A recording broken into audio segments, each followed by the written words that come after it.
اور تحریک پاکستان کے کارکن سید بدر الدین احمد نے 26 نومبر 1946 کو قائد اعظم سے پاکستان کے نظریاتی تشخص کے حوالے سے پوچھا تو اس کے جواب میں قائد اعظم نے فرمایا، میرا ایمان ہے کہ قرآن و سنت کے زندہ و جاوید قانون پر ریاست پاکستان دنیا کی بہترین اور مثالی ریاست ہوگی۔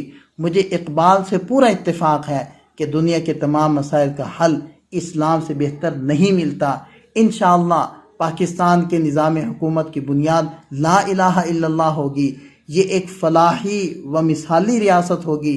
بعض لوگ کہتے ہیں کہ اگر پاکستان بن گیا تو چند دن بھی زندہ نہیں رہ سکے گا، لیکن مجھے پختہ یقین ہے کہ اللہ تعالیٰ اسے ہمیشہ قائم و دائم رکھے گا۔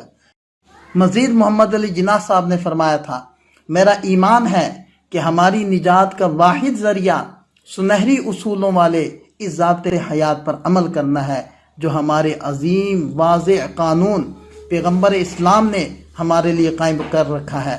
ہمیں اپنی جمہوریت کی بنیادیں سچے اسلامی اصولوں اور تصورات پر رکھنی چاہیے۔ اسلام کا سبق یہ ہے کہ ملک کے امور و وسائل کے بارے میں فیصلے باہمی بحث و تمحیص اور مشوروں سے کیا کرو۔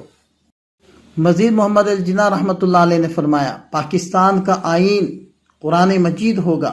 میں نے قرآن مجید کو ترجمے کے ساتھ پڑھا ہے۔ میرا پختہ یقین ہے کہ قرآنی آئین سے بڑھ کر کوئی آئین نہیں ہو سکتا۔ میں نے مسلمانوں کا سپاہی بن کر پاکستان کی جنگ جیتی ہے۔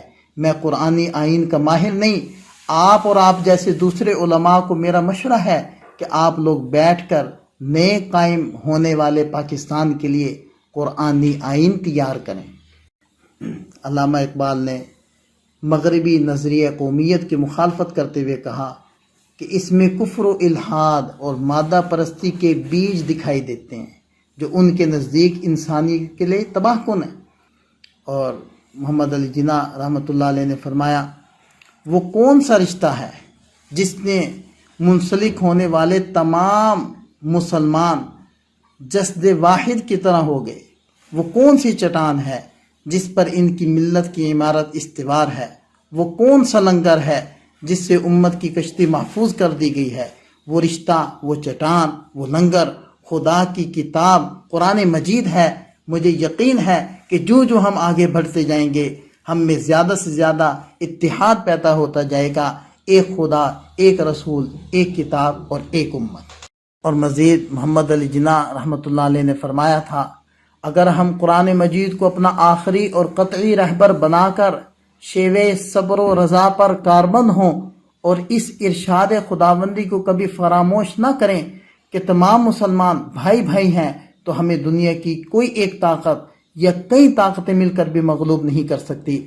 ہم فتح یاب ہوں گے اسی طرح جس طرح مٹھی بھر مسلمانوں نے ایران اور روم کی سلطنتوں کے تختے الٹ دیے تھے۔